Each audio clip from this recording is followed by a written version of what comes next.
mulai ya teman-teman. Dan Pak Misno juga nih karena mungkin baru pertama kali juga ya Pak ya ikutan kegiatan Mm-mm. langsung jadi pemateri.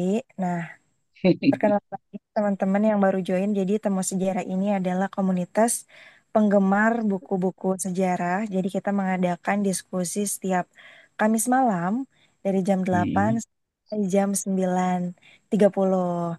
Dipilih malam-malam nih biar pas waktunya ya, pas teman-teman sudah pulang, sudah bisa santai sambil istirahat, pengantar tidur gitu, kita diskusi dulu. Nah, kebetulan nih diskusi Temu Sejarah kali ini sudah ke 61. Kita rutin dari Banyak ya. awal tahun lalu gitu ya.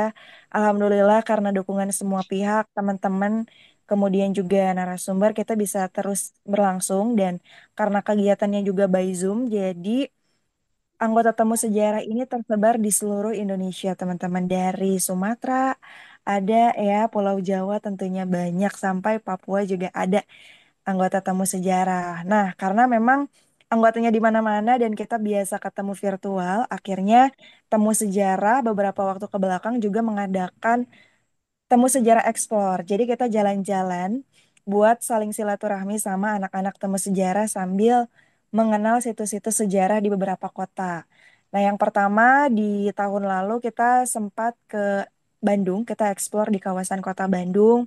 Kemudian di ulang tahun temu sejarah yang pertama di bulan Januari kita ke Solo, kolaborasi sama komunitas Solo Society. Nah, Luar biasa. lalu minggu lalu kita jalan-jalan ke Ngawi bareng komunitas Sadar Lestari Ngawi, kita menjelajahi Benteng Pendem.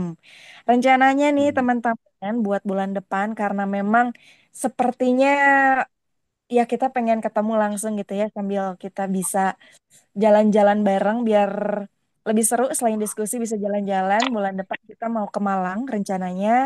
Terus di bulan Juni kita ke Jakarta.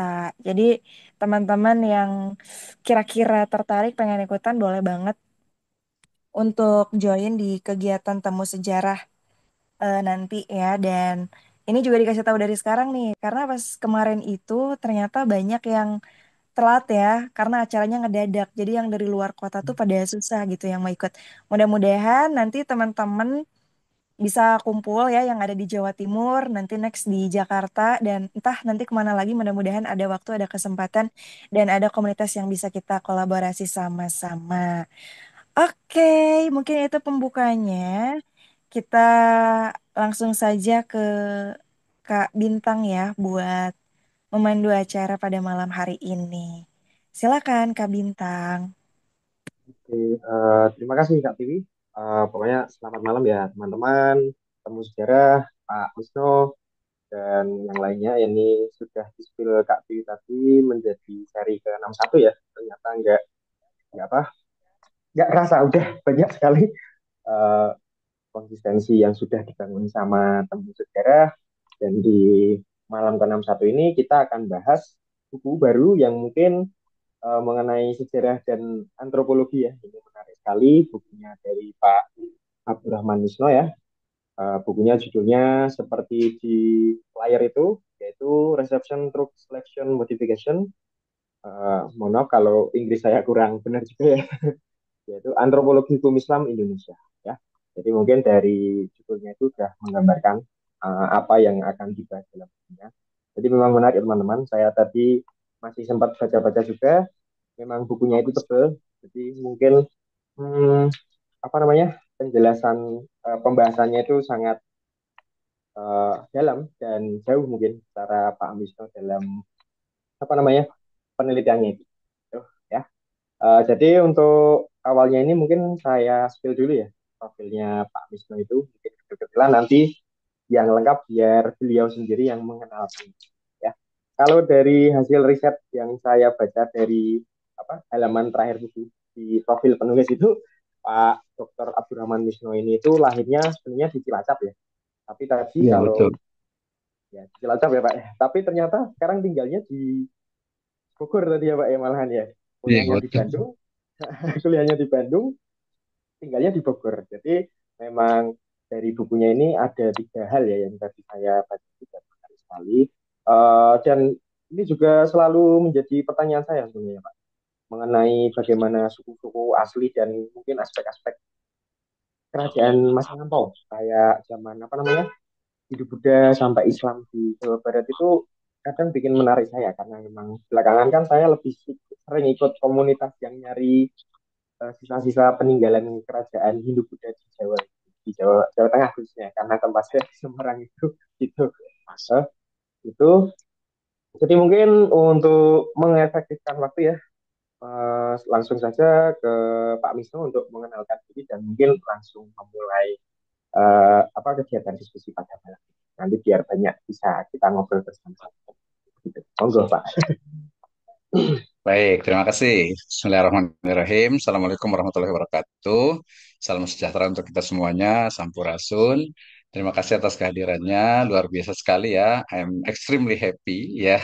Hari ini kita bisa diskusi, terutama memang satu topik yang menurut saya menarik dan lebih kurang 10 tahun ya saya dalami gitu ya. Jadi lebih ya dari 2008 sebenarnya itu. Jadi 2008 itu sudah kalau bahasa Sundanya itu apa ya ngaprak gitu ya. Ngaprak itu ya kita kebetulan juga punya komunitas ngaprak juga. Jadi komunitas untuk napak tilas budaya leluhur gitu dulu gitu ya. Sekarang juga masih aktif juga cuman rata-rata sudah mulai usia 45 ke atas gitu jadi udah tua-tua. Makanya ketika ada undangan dari komunitas sejarah, wih, saya sangat suka sekali gitu ya. Kenapa? Karena apa? Memang itu ya my passion lah ya.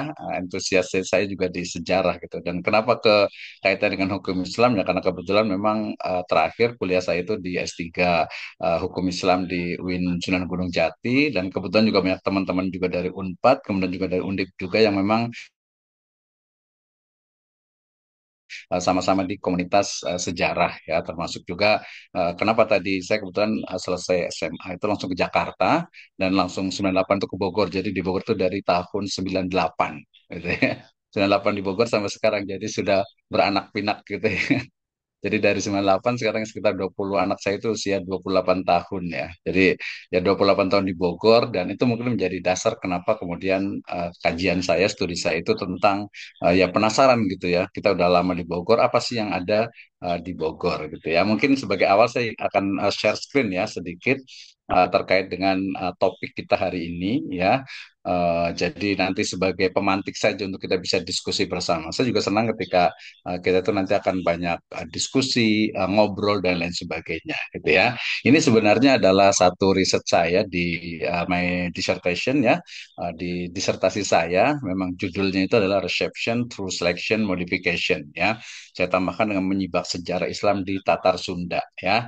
Nama saya juga jauh banget gitu ya. Abdurrahmannya tambah di Bogor jadi Abdurrahman Misno gitu ya. Asli dari Cilacap. Di Cilacap juga saya nulis beberapa kali juga tentang Sakat Sakat Tunggal di daerah mana ya Wangon, kemudian juga Benteng Pendem juga saya sudah explore juga sampai ke Nusa Kambangan berkali-kali saya ke Nusa Kambangan gitu ya. Kebetulan ada teman juga menulis tentang Nusa Kambangan dari sisi historis sejarahnya terutama dari sisi benteng-benteng yang ada di sana itu saya paling suka sekali gitu ya.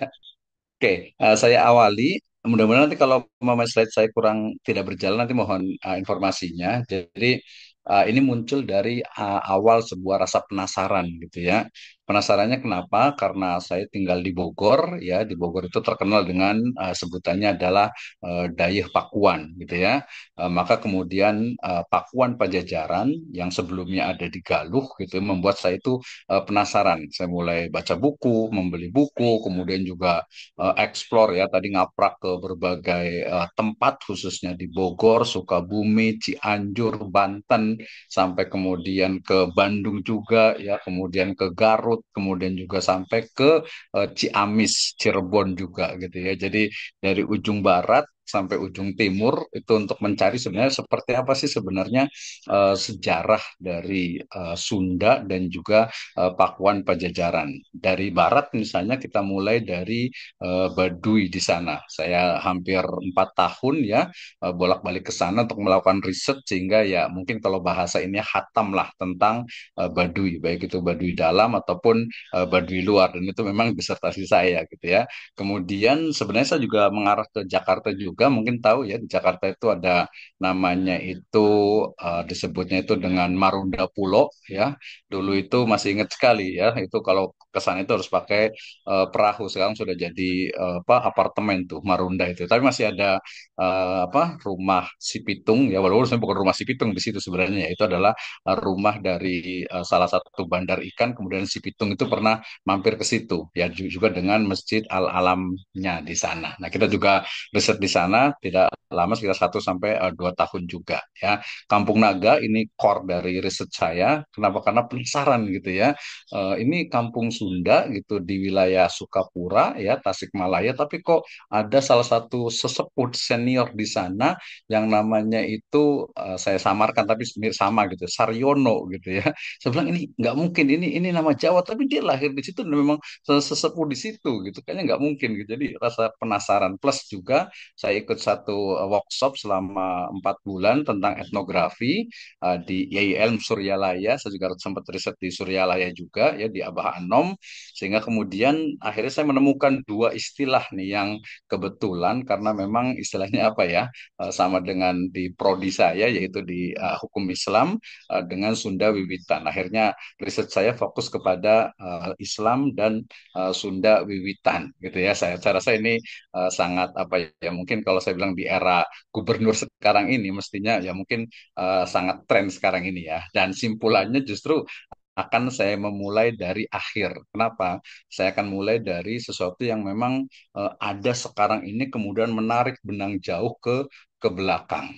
Ya, ini awal ekspedisi saya dulu ke Banten sana, ke Baduy Dalam. Ini perjalanan ya dari Cijahe ke mana? Ke Cikesik. Cikesik itu adalah satu dari 3 Baduy Dalam ya, diantaranya adalah Cibeo. Saya sering menginap di Cibeo, kemudian juga di Cikertawana dan Cikesik. Cikesik ini sebagai, kalau pembagiannya itu adalah dari sisi spiritual ya, spiritualitas dari Baduy ya. Nah, saya sebut dengan memulai dari belakang atau dari akhir. Kenapa? Karena saya mulai itu dari Bogor. Ya, karena berkali-kali saya datang ke, mulai dari tentu saya Batu Tulis, kemudian juga Arca Purwakalih, kemudian juga tentu saja di wilayah-wilayah yang ada ke arah selatan di sana ya, banyak ada situs misalnya apa, Batu Gegelang ya, Kuta Gegelang, kemudian juga ada namanya Arca Domas, walaupun tidak tepat sebenarnya ya. Kalau kita lihat Arca Domas itu dan kita pergi ke Gunung Padang misalnya, itu adalah miniatur dari Gunung Padang. Arca Domas itu di wilayah Taman Sari Ciapus, Bogor bagian selatan. Kebetulan tidak jauh dari saya. Kemudian juga ada situs juga Cibalai, itu adalah punden berundak dengan di atasnya itu juga ada biasa. Kalau sekarang itu menjadi makam seperti itu ya. Nah, kemudian dari Bogor, Pakuan, kemudian ke Baduy ada Sunda Wiwitan dan Kampung Naga dengan Islam rasa lokal. Ini kita bisa diskusi bersama lah. Kebetulan dari 2008 saya mulai terjun untuk penasaran gitu ya. Nah, saya juga melihatnya dari belakang juga. Ini juga bahan diskusi yang menarik dan saya yakin pasti akan kontroversial. Saya yakin sekali. Kenapa? Karena memang berbagai perspektif. Makanya saya gunakan 3 ya. Ini sebenarnya buku dalam proses saya ya, buku yang judulnya adalah Senjakala Pakuan Pajajaran. Ini salah satu dari buku yang masih dalam proses untuk penulisannya gitu ya. Jadi ingin melihat sebenarnya faktor-faktor yang kemudian menjadikan Pakuan Pajajaran sebagai sebuah, ya kita sebut Maha Pakuan gitu ya, sebagai sebuah maha kerajaan yang besar dan paling besar dan saat ini ya paling mendominasi tentu saja. Bicara Sunda pasti Eyang Prabu Siliwangi gitu ya. Nah, Senjakala Pakuan Pajajaran ini kalau dari faktor internal dari beberapa buku ya, kebetulan saya juga menerbitkan banyak buku terkait dengan kesundaan gitu ya. Di antara yang terakhir itu saya kumpulkan dari mulai Siksa Kandang Karsian, kemudian juga Carita Parahyangan, kemudian juga Carita Ratu Pakuan sampai kepada Bujangga Manik ya. Ada sekitar 10 karya ya yang sudah diterjemahkan juga gitu. Kita coba republish kembali gitu ya. Nih. Di sini kalau saya lihat secara apa beberapa dimensi ya, kalau dari sejak kalanya itu mulai dari tentu saja saya berangkat dari wafatnya Sri Baduga Maharaja. Tentu saja di sini yang dikenal dengan istilah Prabu Siliwangi ya. Nanti kita akan bicara tentang bahwa Prabu Siliwangi itu adalah ya gelar yang kemudian oleh para seniman itu bisa dilekatkan bukan hanya kepada Sri Baduga tetapi juga kepada juga yang terakhir yaitu Prabu Surya Kencana ya. Nah, kemudian juga dalam beberapa riwayat terutama dari kalau kita mengambil dari kisah atau cerita yang ada di Carita Parahyangan ya, kita akan menemukan bahwasanya kepemimpinan yang tidak ideal ya itu yang juga menjadi salah satu dari apa penyebab akhir dari senjakala Pakuan Pajajaran. Kemudian secara eksternal kita juga melihat bagaimana dominasi dari politik Kesultanan Banten ya saya dari barat kemudian juga ke arah ujung dari Bogor kalau boleh tahu ya. Di sana itu ada namanya itu makam Raja-Raja Garisul gitu ya. Garisul di sana gitu ya. Walaupun sebenarnya saya juga tertarik dengan wilayah Bogor Barat itu sebenarnya ada namanya Jasinga yang merupakan Jaya Singa Warman itu juga salah satu dari apa ya kerajaan ya di bawah nyebutnya itu dengan Pakuan tentu saja gitu ya. Kemudian juga ya kalau Bogor kita juga eksplor juga sudah tentang bagaimana situs Ciarutan, kemudian juga prasasti apa prasasti kebun kopi, kemudian juga tapak gajah, termasuk juga yang di sungai yang sampai sekarang nggak bisa diangkat gitu ya. Dan yang terbaru tentu saja ada tentang situs di Pasir Angin itu juga menjadi salah satu kekayaan yang sangat luar biasa gitu ya. Walaupun kita tahu ya kalau kita bicara tentang sejarah sering sekali ya mandek dengan mungkin dana lah gitu ya, dengan mungkin kepedulian dari pemerintah gitu ya, itu yang memang sudah biasa lah. Walaupun tidak boleh dibiasakan sebenarnya ya. Nah, kemudian secara legenda juga ini Islamisasi dari Prabu Siliwangi juga menjadi sebuah legenda yang memang sudah mengakar di kalangan masyarakat Sunda. Kemudian istilah saya menggunakan kata petik ngahiang gitu ya. Ini juga menjadi bahan diskusi kita. Oke, berikutnya ini yang juga menarik gitu ya, yang menarik yang sebenarnya ini tadinya judul ini sebenarnya yang mau saya bawakan gitu ya. Jadi tentang Kamana gitu ya, kemana keluarga Kerajaan Pakuan Pajajaran dan rakyatnya setelah Pajajaran itu diekspansi oleh Kesultanan Banten dalam hal ini gitu ya. Kalau dari karya sastra, kebetulan saya mengumpulkan satu naskah yang memang di masa apa wali kota sebelumnya di Bogor ini dilarang karena memang kontennya isinya itu agak sedikit apa ya provokatif ya mungkin pernah dengar namanya itu pantun Pajajaran ya kalau agar lebih mudah kita nyebutnya pantun Bogor gitu ya. Nah pantun Bogor itu ada mulai dari cerita tentang Dadap Malang Sisi Cimandiri kemudian juga apa yang cukup sulit sekali untuk mendapatkannya itu adalah pantun gedenya gitu ya. Kalau pantun letiknya itu biasanya saya punya sekitar 5 judul ya tentang itu bahasanya pakai bahasa Sunda, Sundanya Sunda Jasing nggak kebetulan sekarang saya sudah 28 tahun di Bogor ya bisa sering baca gitu ya. Nah ini menarik nih ya. Jadi kalau dari karya sastra itu ceritanya ya ya memang agak sedikit provokatif, kemudian juga dramatis dan sedikit ya ada manipulatif juga gitu ya. Itu menarik kalau menurut saya itu. Saya baca sudah hatam kebetulan itu ya. Ada juga yang kemarin sempat saya riset itu yang Ronggeng Tujuh Kalasirna itu cerita dari awal sampai akhir. Makanya saya menyebut di sini karya sastra itu dengan mengungsi ke arah selatan, kemudian muncullah dalam karya sastra itu Cidadap yang disebut dengan Pajajaran Anyar. Ya di sana ada Ratu Purnamasari gitu ya. Nah, kemudian juga di Karsa itu ada istilah tadi ngahiang, ya ini juga jadi bahan diskusi yang tidak pernah ada habisnya gitu ya. Sementara kalau dari sisi sejarah kita akan lihat bagaimana ini sejarah ini saya ambil dari lisan berkali-kali saya ke Banten Selatan ya, terutama ke mana mulai dari sekarang namanya itu Gelar Alam setelah pindah sebelumnya dari Cipta Gelar ya sebelumnya lagi ke Cipta Rasa. Nah, itu sudah 3 kali, lebih dari sebenarnya lebih dari 5 kali gitu. Cuman yang saya alami itu 3 kali perpindahan. Rata-rata antara 10-20 tahun mereka berpindah. Terakhir sekarang yang baru 2 tahun yang lalu pindah lebih kurang itu ke Gelar Alam. Misalnya saya juga diskusi, nanya langsung bahkan to the point gitu ya. Sebenarnya ini dari mana sih gitu ya. Ada rekamannya di YouTube saya juga dengan Kang Endai di Cipta Cipta Rasa ya. Cipta Rasa itu ada rekamannya juga, boleh dilihat juga tuh ya. Jadi sebagian keluarga kerajaan secara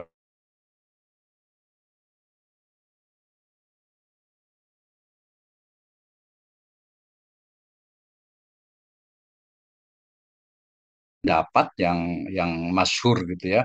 Pakuan itu ya kalau tahu Raya gitu ya ke arah selatan sampai ke Sukasari, kemudian ke Lawang Gintung, di situ ada Arca Purwakalih, kemudian dengan juga ada tentu saja Batu Tulis ya, dengan sebelahnya itu ada Batu Congkrang. Nah, di situ ada di bawahnya juga ada Petirtaan kalau bahasa Jawanya itu ya.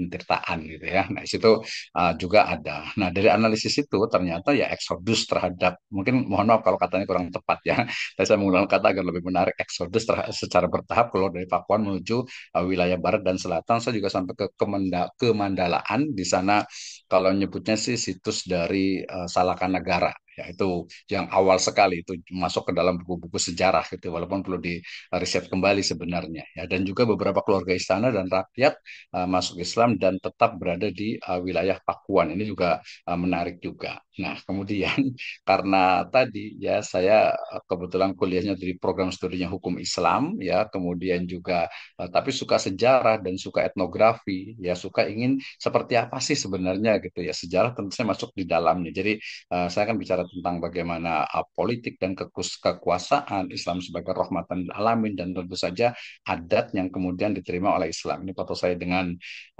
Pak Eman Sulaiman. Saya menerbitkan buku beliau lebih kurang ada sekitar 5 sampai 7 ya, terkait dengan kesundaan. Hasil penelitian ya ini sebenarnya menarik juga jadi bahan diskusi kita terkait dengan Pakuan Pajajaran ya, mulai dari masa kejayaannya gitu ya. Terutama nanti kalau nanti ada teman-teman yang ke Jakarta, mampirlah ke Bogor boleh ya. Nah, di Bogor banyak sekali situs tuh, asal mau saja gitu, dari yang klasik sekali ya, dari masanya apa, mungkin ya dari masanya Tarumanegara di Bogor bagian barat sampai ke tentu saja Istana Bogor dengan kebun kebun rayanya ya, masa kolonialisme ya. Nah, sejak kala Pajajaran kita bisa juga diskusikan Baduy ya. Dari analisis saya itu ada sebuah kemandalaan. Ya, kemandalaan itu apa ya? Mungkin mirip Padepokan gitu ya. Nah, cuman memang sampai hari ini ya sangat tertutup sekali, dalam artian kalau misalnya kita ikut, saya ikut berkali-kali ikut ritualnya, ikut ke sebaknya, kegiatannya gitu ya. Tapi untuk menanyakan langsung tentang bagaimana, ya walaupun saya juga punya buku terakhir ya dengan Pak siapa, dengan Pak Asep ya, itu juga bicara tentang yang dulu saatnya Baduy bicara, kemudian juga terakhir itu akan kemana Baduy, itu juga sebenarnya banyak sekali rahasia yang mestinya kita bisa explore ya, tanpa merusak tentu saja budaya mereka. Misalnya Arca Domas misalnya juga Lebak Cawene misalnya. Ini teman-teman yang di sejarah Sunda pasti tahu istilah-istilah itu ya. Nah, itu menarik tuh. Kemudian Kampung Naga juga, karena memang kita kebetulan saya risetnya dari awal di sana ya, lebih 4 sampai 6 tahun gitu ya, tidur di sana, ngobrol di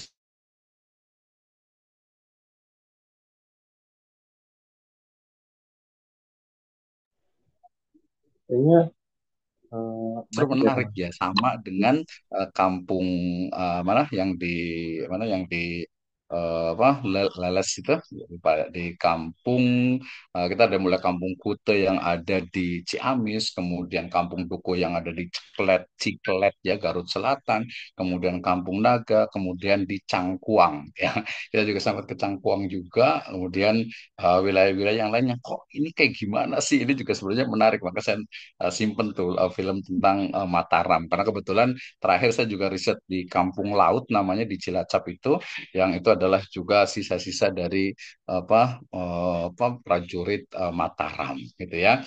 Nah, bahan diskusi kita eksistensi dari Pakuan Pajajaran hingga ke senjakala Pakuan Pajajaran, kemudian kemana keluarga kerajaan Pakuan Pajajaran setelah ditaklukkan kesultanan, kemudian apa hikmah yang kita bisa ambil dari sejarah masa lalu tentu saja, dan bagaimana kejayaan ini akan berulang, dan Islam sebagai agama mayoritas orang Sunda itu kan menjadi sebuah keniscayaan, sehingga ya mau tidak mau ketika kita belajar tentang etnografi, antropologi, kita menemukan ternyata apa ya, penyerangan dari Sultan Agung ke Batavia yang kemudian saya temukan juga di kampung tadi Marunda Pulo gitu ya, di Masjid Al Alamnya, kemudian ternyata sampai ke Depok ya, kemudian sampai ke tadi ke wilayah Cianjur, kemudian sampai ke Cangkuang, kok sampai ke mana? Sampai ke Kampung Naga gitu, bahkan sampai di wilayah saya tuh di Cilacap di bukan di Kampung Laut namanya itu ya. Di Kampung Laut ini hal yang menarik gitu ya. Dan saya juga mencoba karena saya juga mengkaji tentang misalnya ini yang sangat-sangat ini punten mohon maaf nih yang sangat-sangat apa ya sangat-sangat kritis dan sangat kritikal ya ketika itu artinya itu sensitif gitu ya. Bubat misalnya jadi mungkin teman-teman bisa nih apa ngobrol tentang bubat gitu jangan sampai nanti kemudian antara Sunda dengan Jawa itu dikonfrontasikan gitu ya ini kan ya teman-teman kalau di apa pemerhati sejarah pasti paham lah tentang bagaimana saya sampai beli bukunya beberapa berkali-kali yang Mataram kemudian juga yang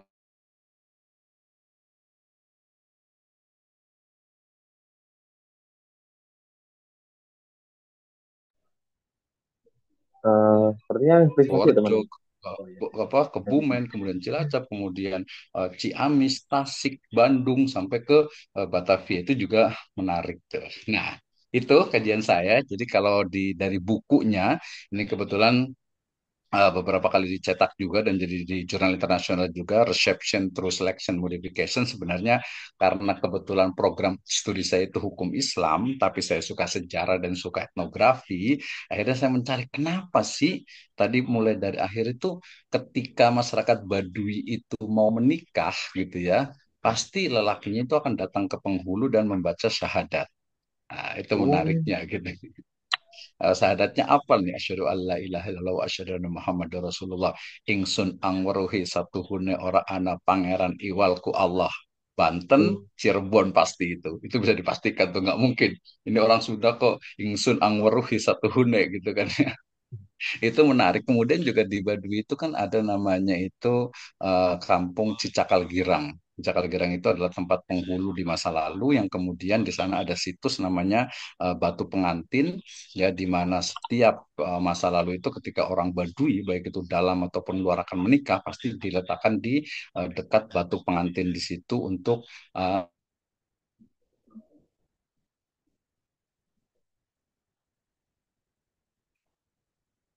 wilayah yang kalau analis saya sementara sih sebenarnya itu adalah saya sempat menulis itu dengan teman itu di apa YIN Pontianak itu tapi di jurnal internasional tentang jadi kami menyebutnya dengan peribadahan atau tempat ibadah sebelum Islam yang eksis sampai sekarang.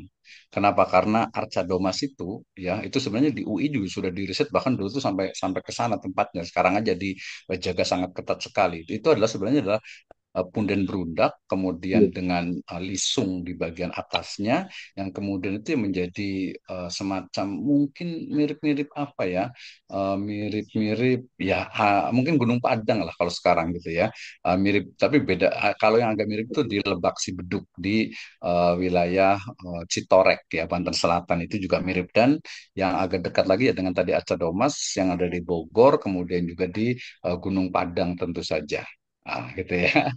Nah, itu teman-teman yang bisa saya sharingkan ya, sehingga kita menemukan ya reception penerimaan melalui seleksi dan modifikasi.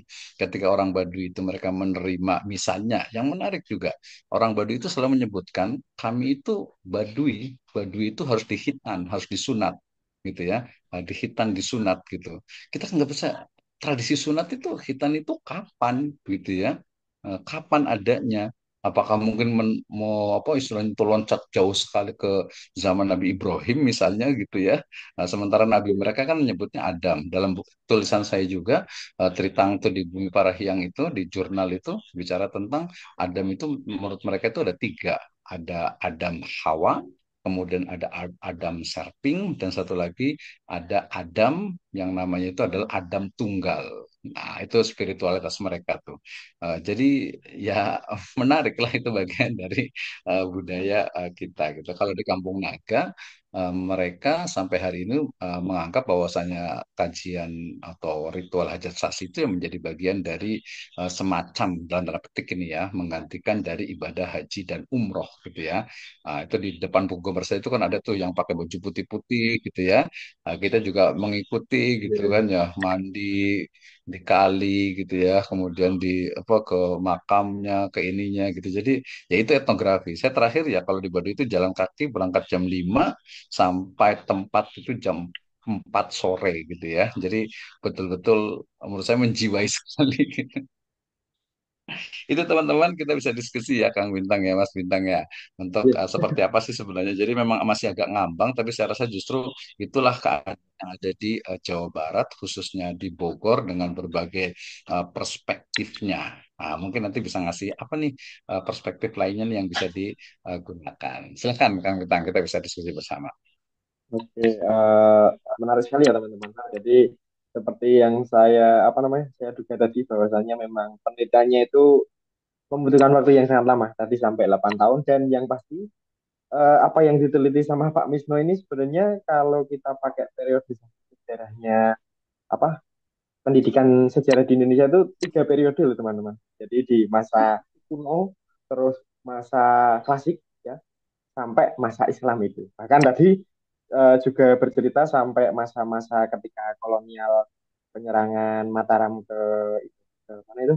Batavia tadi ya, teman-teman. Jadi mungkin pada Mhm. malam hari ini bisa kita diskusikan panjang lebar sekali, bisa banyak topik yang mungkin bisa kita bicarakan bersama gitu, bisa didiskusikan.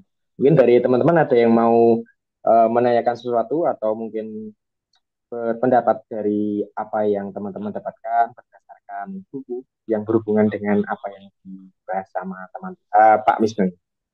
Silakan kalau teman-teman ada. Oh ya, silakan Kak Arga sama Nih, Kak Kang Tiwi, Arga, boleh wah kita bisa ngobrol nih. boleh langsung. Monggo, silakan. Gimana gimana? Mhm. Cek cek suara saya terdengar, Pak Dokter. Ya, Clear, clear, jelas. Iya, siap. Mhm. Emang sangat menarik sekali dan banyak penasaran saya ya dari pemaparan tadi membuat banyak sekali memori-memori tentang kesundaan ini jadi teringat lagi gitu, Pak. Yang pertama Mhm. ini tentang pendapatnya Pak Esa ya. eh, Pak Endang Saifuddin Ansori yang mengatakan Sunda itu Islam, Islam itu Sunda. Nah, ini apakah Sundanya Sunda yang mana begitu ya? Islamnya Islam yang mana begitu? Nah, apakah Pak Dokter nanti itu sepakat tentang apa namanya pemaparan atau kata-kata tersebut begitu? Itu yang pertama. Kemudian yang kedua ini mengenai unakusuk basa gitu Pak. Apakah nanti apa namanya istilahnya itu Baduy itu terkena unakusuk basa ataukah Sunda yang tanda kutip gitu Pak ya dijajah oleh Mataram gitu ya yang terkena unakusuk basa begitu. Nah, ini kan harus clear juga sehingga ini tuh Sundanya Sunda yang mana atau Sunda yang sudah bertransformasi atau enggak yang Sunda asli teh yang mana begitu. Itu aja Pak, dua dulu. Terima kasih. Oke, terima kasih ya. Jangan banyak-banyak satu-satu, biasanya suka lupa soalnya itu. banyak ya, tambah banyak gitu ya. Ini mau dijawab dulu atau ditampung dulu gitu Pak? Bener. Dijawab dulu Enaknya. aja, soalnya takut lupa biasanya. Oke, monggo. Silakan. Iya Jadi, betul. Terima kasih Kang Arga ya, menarik nih. Kebetulan saya kemarin juga sempat menawarkan ke Bu Tiwi itu, saya punya tulisan buku itu judulnya memang Islam Teh Sunda gitu ya. Islam Teh Sunda asli itu bisa lihat di ISBN di Perpusnas juga itu ya. Islam Teh Sunda itu. Nah, hanya saja memang jadi perspektif dari seorang penulis tentu saja dari seseorang yang memang melihat satu fenomena itu akan berbeda antara satu dengan yang lainnya. Sehingga kemudian dari perspektif mana nih kita boleh menyebutnya Islam teh Sunda gitu ya. Nah, kalau dari pendapat saya gitu ya, justru istilah Islam teh Sunda gitu ya, Sunda teh Islam itu lebih kepada perspektif dakwah dan komunikasi. gitu ya. Kenapa? Ya karena melihat pertama dari sisi kehalusan budi pekerti, ya, kemudian bahasa, kemudian juga kebiasaan, adat, tradisi, termasuk sebenarnya juga dari sisi sedikit ya mungkin dalam 50% ya dari sisi spiritualitas gitu ya. Karena memang melihatnya itu sekarang gitu ya, melihatnya itu sekarang bahwa oke, bahwa Sunda itu dia tidak istilahnya itu pengaruh daripada misalnya Hindu Buddha itu sangat kecil. Kalaupun ada di Pakuan Pajajaran itu lebih kepada justru Hindu dan Buddha berbeda ya sebenarnya ya. Justru malah nanti yang paling banyak itu adalah Tantra itu justru di kalangan elit politik saja gitu ya, di elit politik saja. Sementara di rakyat jelata lah istilahnya gitu ya, mereka apa meyakini adanya ya sebenarnya sih istilah Sunda Wiwitan juga perlu kita diskusikan sebenarnya ya, tapi lebih sebenarnya termasuk juga kita kan paham ya kalau pengamat-pengamat sejarah itu tidak langsung menyebutkan oh ini animisme, ini dinamisme, bukan ya, bukan tidak tentu tidak seperti itu gitu ya, tapi mereka memang di kalangan Sunda itu ya Wiwitan misalnya ya mereka meyakini adanya kekuatan ya kekuatan itu ya dari berbagai tempat ya tentu saja bukan hanya tumbuhan bukan hanya misalnya lokasi tertentu tapi juga dari binatang yang kita apa hewan lah ya lebih tepatnya ya yang orang nyebutnya dengan apa totemisme itu. Nah, sehingga kemudian orang menyebut Islam Teh Sunda itu lebih kepada perspektif dakwah dan komunikasi dan itu agar lebih memudahkan diterima dan konteksnya itu adalah kontemporer sekarang ini. Dan ini sebenarnya juga berlaku di Baduy. Ya, saya karena tadi sudah lama di sana dengan cariknya saya ngambil data banyak sekali gitu ya. Jadi awalnya memang di sana itu kemarin terakhir itu hampir dari 60 kampung ya 60 kampung itu satu desa itu lebih dari 15.000 tanpa KTP tanpa kakak gitu ya kakaknya itu kan di ya kita sebut saja di tempatnya Pak Jaro di situ ya Jaro luar ya bukan Jaro dalam ya. Nah, itu sebenarnya caranya itu karena memang mualaf Muslim gitu ya. Nah, itu ya mereka disebutnya Islam gitu ya. Kenapa? Karena mereka sudah baca syahadat. Nah, kalau saya dari perspektif dakwah, saya juga boleh mengatakan bahwasanya Baduy itu ya sebenarnya Islam. Kenapa? Karena mereka sudah membaca syahadat, gitu kan ya. Nah, tapi kemudian dari perspektif spiritual misalnya, ya itu disebutnya kalau Sunda itu kan pasti tahu tuh Tritangtu, ya. Nah, Tritangtu sendiri kalau kita dalami, yaitu kalau di Baduy ini misalnya gitu ya, saya komunikasi apa, saya interview, wawancara, bahkan tidur di rumahnya Jaro di mana, di Cikesik, kemudian juga di Cibeo dengan puunnya juga gitu langsung ini kayak gimana sih sebenarnya gitu ya. Ya menurut kami mah cenah tadi Nabi Adam teh ayat tilu cenah gitu anu hiji mah Adam Hawa eta anu jadi dakwahna Islam ku Kanjeng Nabi Muhammad sallallahu alaihi wasallam hiji deui Adam Serving eta nu di eta diutus ka Baduy. Tak terakhir Adam tunggalnya eta Allah Subhanahu wa taala lah istilahnya gitu. Jadi sebenarnya ya ya mungkin politeisme tapi kan mereka nggak tidak seperti itu gitu ya karena apa keyakinan misalnya ini menarik nih ya gitu ya waktu ketika saya ke sana ke Jaro Sami namanya gitu ya saya tanya Jaro eta kunaon pareteh teu meunang di apa ditanam gitu nya sarang bolet sarang-sarang dangder sudah gitu ya saya tanya, kenapa Pak Jaro padi itu nggak boleh ditanam bersamaan bersebelahan dengan singkong gitu ya. Jawaban mereka cenah baheula mah katanya jari putri singkong itu lebih cantik daripada Nyi Pohaci gitu ya. Tapi saya nemukan di mana kemarin itu terakhir itu di wilayah Afrika itu ternyata mereka percaya dengan kan kayaknya hampir nggak ada tuh kepercayaan terhadap apa Dewi Singkong gitu kan nggak ada tuh. Saya kayaknya belum menemukan. Nanti mungkin boleh dikoreksi ini ya. Tapi kemarin saya lihat di beberapa peradaban di tempat lain di luar itu ternyata ada mereka gitu ya. Ini kayaknya akan ketemu tuh Nyi Pohaci dengan Dewi Sri dengan kan itu memang juga sama ya dengan kebudayaan-kebudayaan di Asia Tenggara kan ya di Vietnam, di Thailand itu kan hampir sama juga. Ah, itu. Jadi jawaban pertama adalah dari perspektif dari penulis dan juga bahasa yang maslahat dakwah gitu ya. Itu yang pertama tuh. Oke. Yang kedua, tadi kalau kalau Pajajaran sebenarnya banyak banget tuh ceritanya.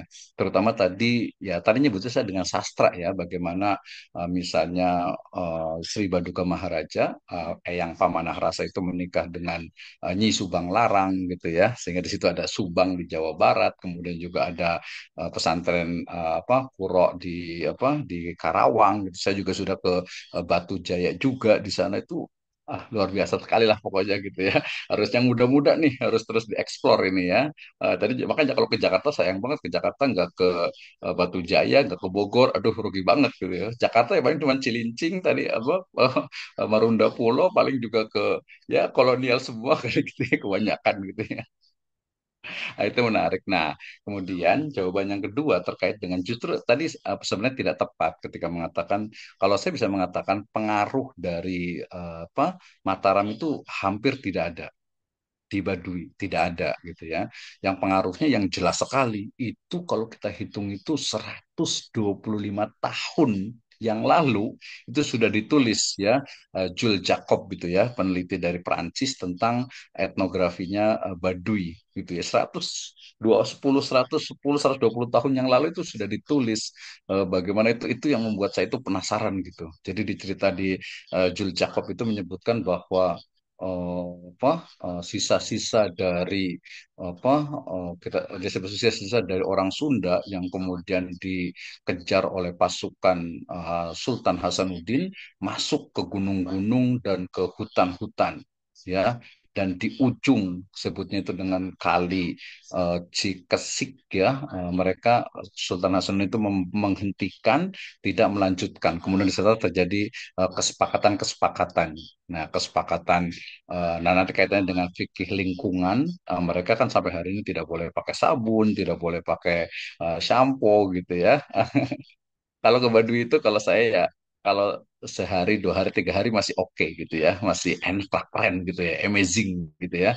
Pokoknya kayak saya pernah keluar malam-malam gitu, terus di tengah hutan itu apa ya jamur-jamur yang nyala itu, jadi kayak apa ya avatar, gitu ya. Avatar, oh jadi avatar sih. Pokoknya yang biru itulah planet biru itu keren banget itu masya Allah. Tapi kalau sudah 4 hari 5 hari, aduh, mau ke kamar mandi susah gitu ya, mau mandi juga susah gitu ya sinyal juga nggak ada gitu. Tapi kalau saya duduk di sana pakai ikat, pakai apa namanya sarung pendek itu kita kayak hidup di abad ke ya 16-17 lah ya.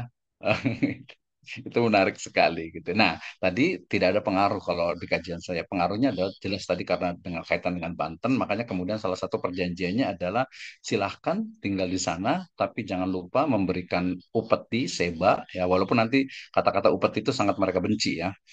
Seba, tahu seba itu ya, seba. Jadi setiap tahun itu memberikan hasil ladang itu ke dulu tuh Kesultanan Banten, pernah juga ke Bandung, terakhir ke Gubernur Banten. Nah, itu tiap tahun saya yang ikut jalan kaki itu jauh sekali itu. Di situ kemudian juga berikutnya adalah perjanjian kalau mau menikah itu harus ke salah satu dari prajuritnya Sultan Hasanuddin. Nah, disitulah yang laki-lakinya saja. Tadi yang laki-lakinya saja yang datang kemudian diajarkan syahadat tadi itu. Nah, syahadat tadi kan syahadat Banten, Cirebon pasti bahasanya. Jadi Mataramnya terlalu jauh nggak ada gitu ya.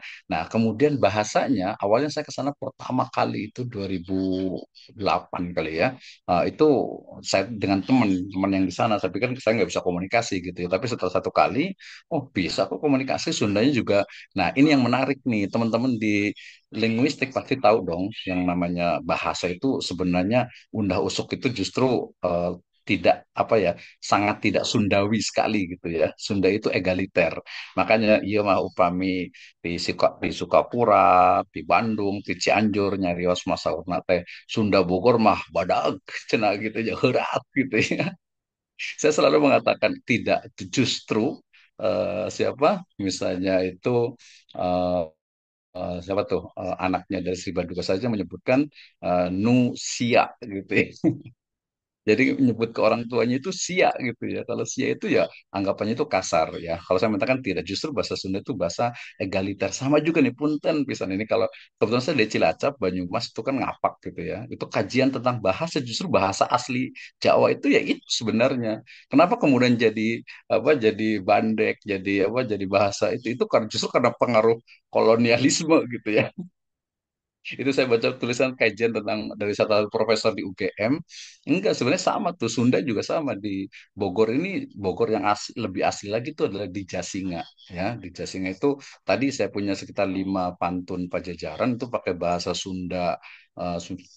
Sunda Jasinga lah gitu ya. Nah, itu menarik gitu ya. Nah, justru tidak Unda Husuk itu tidak ada. Kalaupun sekarang ada itu karena mereka itu pengaruh dari luar.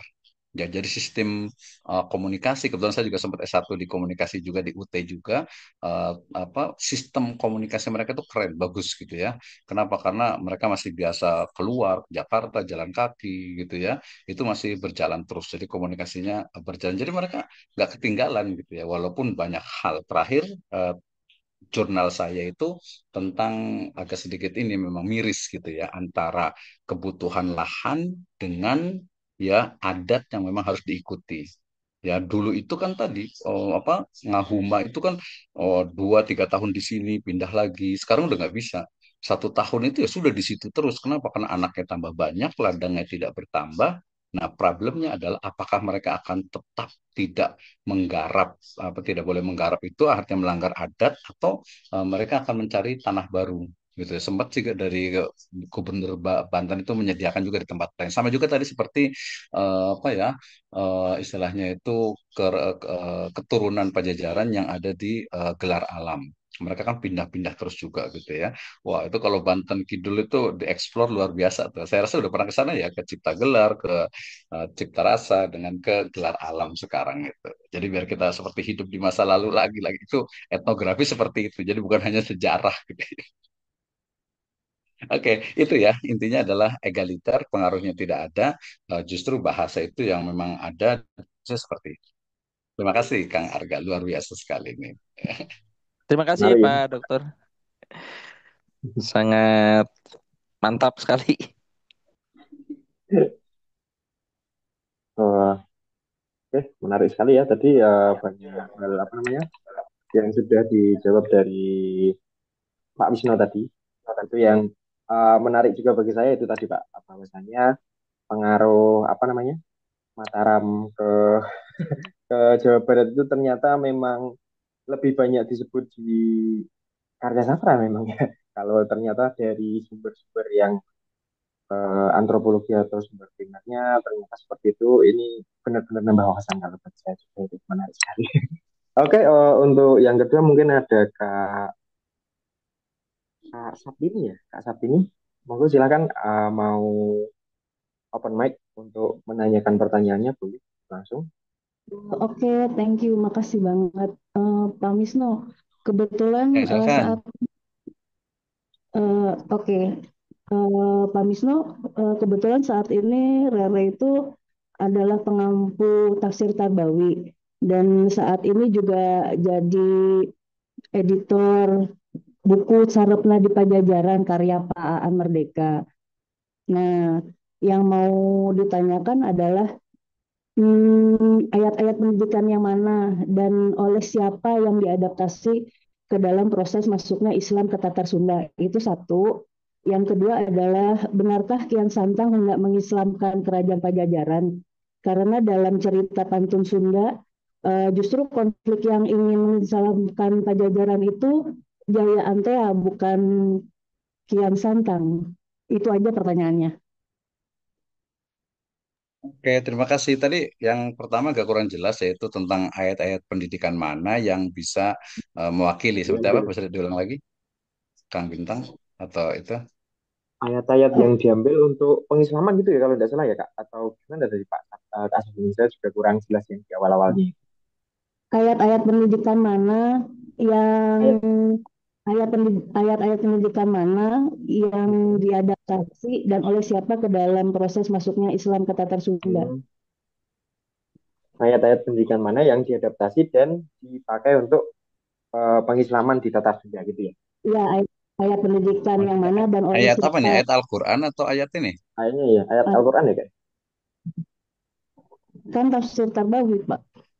Ada Iya, nggak Pak betul. kira-kira itu udah aware belum ulama-ulama pada kajian tafsir Tarbawi? Oke, terima kasih. Ya, saya rasa cukup banyak ya. Kebetulan saya juga suka juga saya mengumpulkan buku-buku dari Syekh Nawawi Al-Bantani, ya itu beliau ya mercusuarnya dari kita sebut saja Islam Sunda ya. Kaitan dengan misalnya di bukunya tentang Adabul Banat gitu ya. Itu juga banyak bicara tentang ayat-ayat Al-Qur'an yang kemudian tadi ditafsirkan dengan nuansa Sunda, terutama memang waktu itu adalah Banten. Ya, itu yang pertama ya. Kemudian yang kedua itu Senawi Al-Bantani. Kemudian yang kedua, kalau menurut saya yang menarik itu adalah justru kajian-kajian yang saya ambil tadi yang disebut dengan pantun Sunda, kami menyebutnya dengan di Bogor ini dengan pantun Bogor dengan pantun Pajajaran. Ini yang kalau menurut saya itu belum dieksplor. Saya sebenarnya sempat ke depan mungkin itu ya. Itu banyak sekali berisi tentang cerita gitu ya, cerita anak, bahkan ada fabel, kemudian cerita-cerita tentang kayangan gitu ya. Ya walaupun di situ ada misalnya di Ronggeng Tujuh Kala Sirna itu dia bisa bicara banyak sekali tentang bagaimana ya spiritualitas Sunda yang kalau kita bisa ambil dari semacam cerita rakyat itu menurut saya sangat luar biasa itu. Ya, sangat luar biasa. Walaupun memang itu kan karena dari pantun ya. Tapi ingat ya, pantun di Bogor kan bukan pantun Melayu, beda ya. Dari juru pantun itu kita temukan banyak sekali. Jadi kalau rekomendasi saya sih Syekh Nawawi Al-Bantani itu yang pertama. Kemudian yang kedua ada beberapa yang lebih kontemporer. Kebetulan saya juga bimbing tesis juga ya, satu naskah di Sukabumi sana yang itu juga dari ke Kabuyutan Cikundul Cianjur ya itu juga syarat dengan nilai-nilai lebih ke arah moral ya, moral pendidikan. Nah, itu juga menurut saya menarik juga. Itu kebetulan ada lagi tesis saya belum selesai ini. Kebetulan bimbingan saya itu tentang studi naskah Sunda. Dia pakai Sunda Pegon ya, tapi syarat dengan kesundaan. Saya rasa dua itu nanti mungkin kita bisa diskusi lagi lebih mendalam terkait dengan apa di tafsirnya. Itu yang pertama tuh ya. Kemudian yang kedua menarik ini selalunya pasti yang dibicarakan itu adalah Kian Santang, Pamanah Rasa. Kemudian saya juga sampai ke mana di hutan Sancang gitu sana ya. Di Garut sana gitu hutan Sancang kejar-kejarannya sampai kemana gitu ya Kamana Boa Cekiwa gitu ya. Nah pertanyaannya makanya tadi saya menyebutnya dengan ada dari sisi sastra. Dari sisi sastra sendiri dalam kajian saya, jadi kalau boleh lah ya, walaupun tidak 100% benar, sastra itu kan ya legenda dongeng lah ya, gitu ya, walaupun tidak 100% dongeng karena biasanya ada faktanya juga. Jadi saya membagi sastra Sunda, terutama terkait dengan Islamisasi yang ada di Jawa Barat ini, Pasundan ini, itu menjadi dua ya. Yang pertama adalah sastra yang memang dia muncul di awal dari keislaman. Nah, awal dari Islam. Jadi Islam itu belum banyak lah. Mungkin yang terbaru yang itu hanya ada di Galuh misalnya, di Ciamis sana itu. Nah, itu mewakili cukup banyak tuh. Misalnya ya Siksa Kanda Angkarsian, saya juga ada naskahnya. Tadi Carita Parahyangan, ya kemudian juga Carita Ratu Pakuan gitu ya. Carita Ratu Pakuan kan sebenarnya nanti akhir ketika bicara tentang misalnya Pamanaras itu menikah dengan Nyi Subang Larang itu di sana sebenarnya muncul di Bogor sini ada namanya itu Cibalagung. Cibalagung itu dari Cibalai Agung. Itu adalah ya ini belum tentu benar ya, dicari dulu kebenarannya.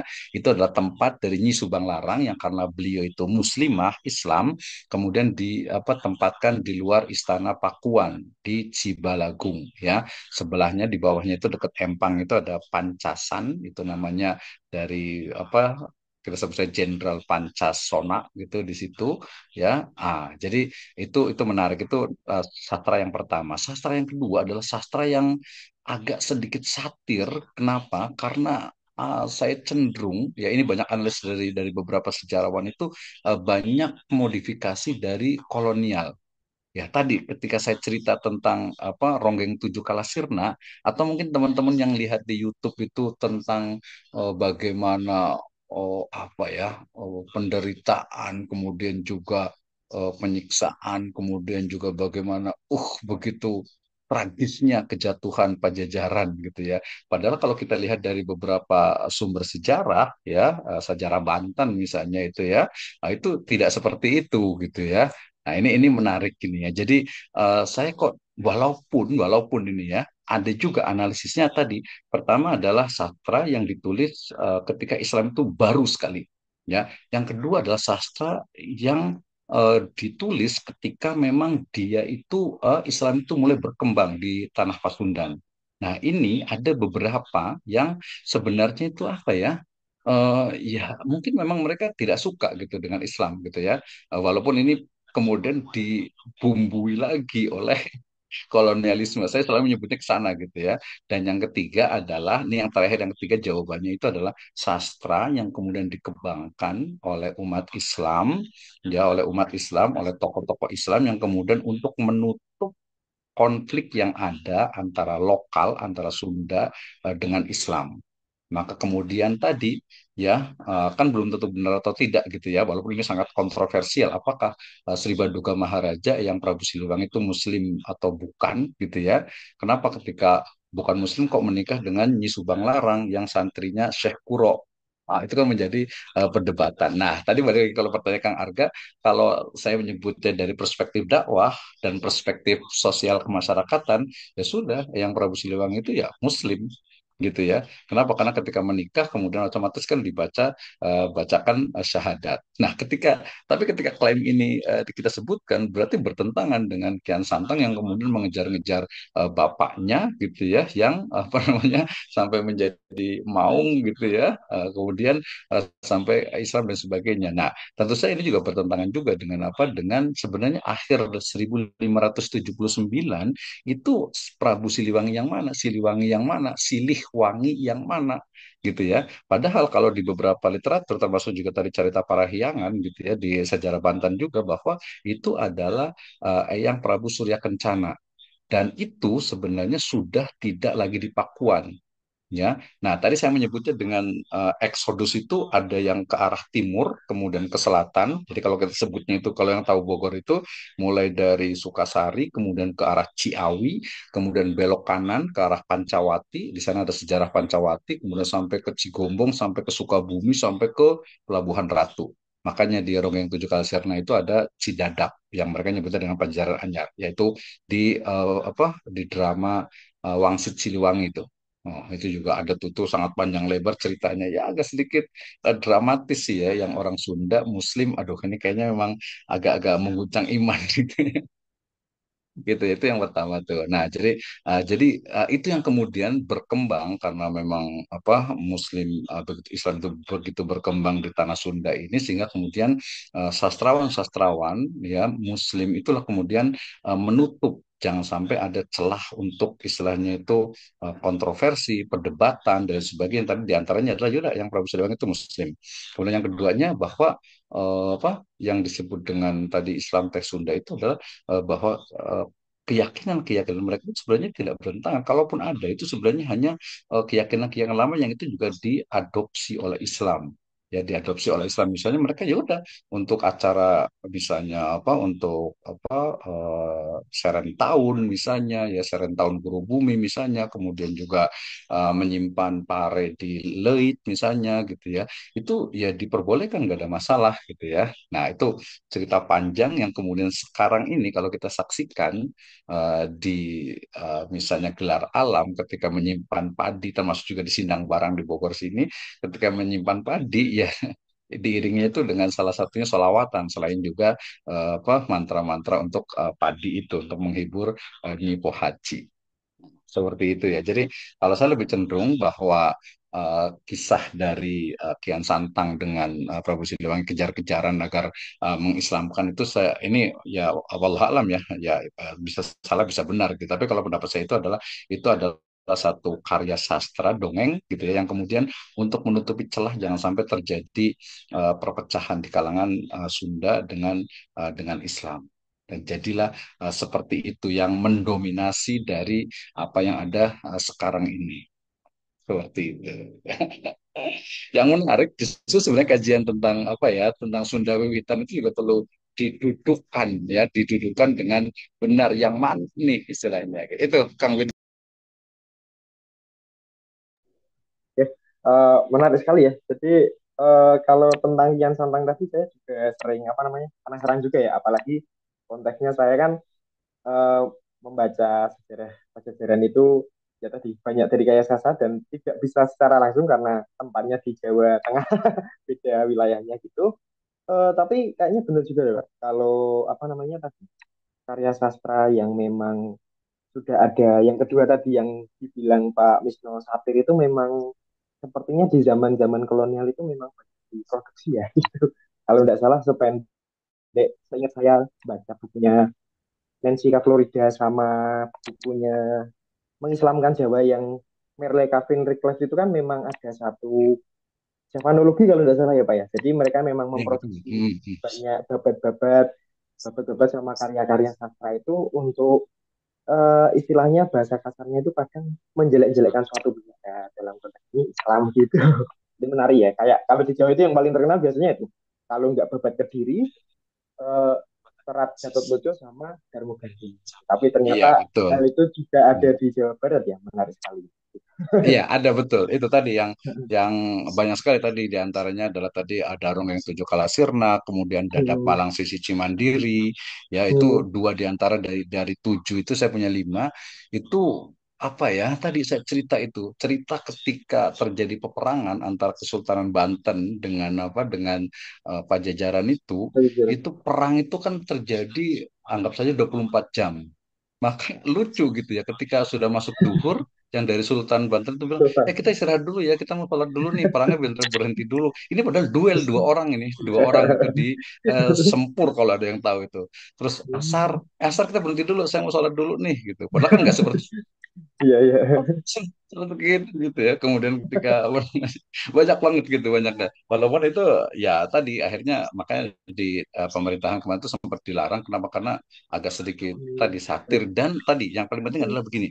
Sumber itu saya akan dapatkan sudah diketik ya, sudah diketik, diketikan itu fotokopian itu pas saya minta fotokopinya itu harus juga harus bakar kemenyan, harus ngasih kopi, Iya, iya. susu dan sebagainya, terus baca mantra ngaran sia Abdurrahman Wisno Nanti Arisia mau kosong cenah teh naon kamu mah nggak ada apa-apanya nggak ada isinya ya emang saya kan bukan spiritualitis gitu ya.